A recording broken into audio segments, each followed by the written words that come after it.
An energy transfer will convert input energy to useful and wasted energy. Now, by wasted energy, we mean energy that's in a form that we didn't want or that we can't use. So, for example, when accelerating a car, the input energy would be the chemical energy in its fuel. The car's engine burns this fuel to convert it to kinetic energy in the wheels. This increase in kinetic energy increases the car's speed, which is what we wanted to happen. So this is the useful output. But this isn't the only energy transfer happening. Remember, we have to burn the fuel to use it, and there will also be friction with the road as the car moves. Both of these mean that some of the chemical energy in the fuel is instead transferred to thermal energy. Then the engine will be making a loud noise as the car accelerates, which means some of the chemical energy is instead being transferred to sound energy. But we didn't want the car to heat up or make a loud noise, only accelerate it. So these are both types of wasted energy for this process.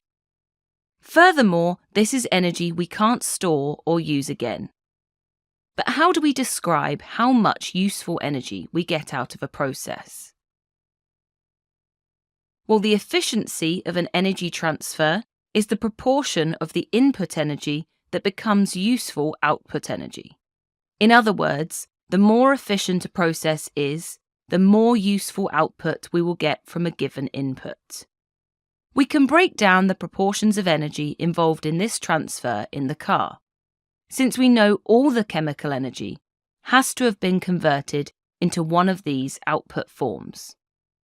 So suppose that 60% of this energy was converted to kinetic energy, 25% was converted to thermal energy, and the remaining 15% sound.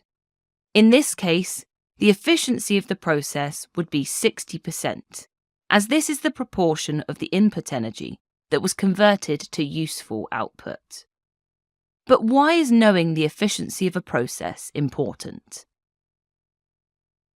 More efficient energy transfers mean less energy has to be input to receive the same output. With most processes, we're looking to get a specific energy output. For example, giving a helicopter enough gravitational potential energy to raise it to a certain height. So let's suppose we have two different cars that are trying to accelerate so that they both have 0.7 megajoules of kinetic energy, or KE for short. However, they both need different input energies to do so. The top car only needs 1 megajoule of chemical energy from its fuel supply, while the bottom car needs 2 megajoules to do so. This is because the top car is more efficient, as a greater proportion of the input energy was useful. So it only needed 1 megajoule of fuel to get this output. Then since the bottom car was less efficient, less of the input energy becomes this useful output. So it needed a greater input of chemical energy to get this kinetic output. Thanks for watching. If you want to take your GCSE revision to the next level, head over to launchpadlearning.com and check out our smart learning platform that's been designed to get you top results in your exams. We cover your whole specification and make revision fun with interactive quizzes, easy to follow videos and more.